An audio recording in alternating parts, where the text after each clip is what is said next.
ओम शांति। योग की भिन्न भिन्न अवस्थाएं। आत्म अभिमानी अवस्था अर्थात अपने को आत्मा समझ आत्मा के जो गुण और शक्तियां हैं उनके समान में रहना। जब हम अपने को आत्मा समझते हैं तो आत्मा के जो निजी गुण और शक्तियां हैं उनके शुद्ध अभिमान में रहना। जैसे जब हम योग में बैठते हैं और अपने आप को आत्मा देखते हैं और आत्मा के गुणों का स्वरूप बनने का अभ्यास करते हैं तो ये आत्माभिमानी स्थिति है।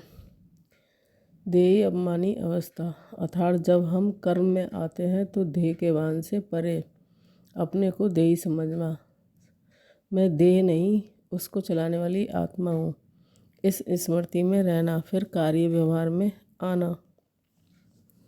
विधेयी अवस्था परम धाम की स्थिति है जहाँ आत्मा है पर देह नहीं है। बीज रूप अवस्था माना परम धाम की न्यारी प्यारी अवस्था जिसमें आत्मा का संबंध सिर्फ और सिर्फ एक परमात्मा के साथ है। दुनिया है या नहीं ये भी एहसास नहीं, सिर्फ मैं और मेरा बाबा। यही सर्व बंधनों से मुक्त अवस्था है जिसमें कोई भी आकर्षण आपको आकर्षित नहीं करेगी।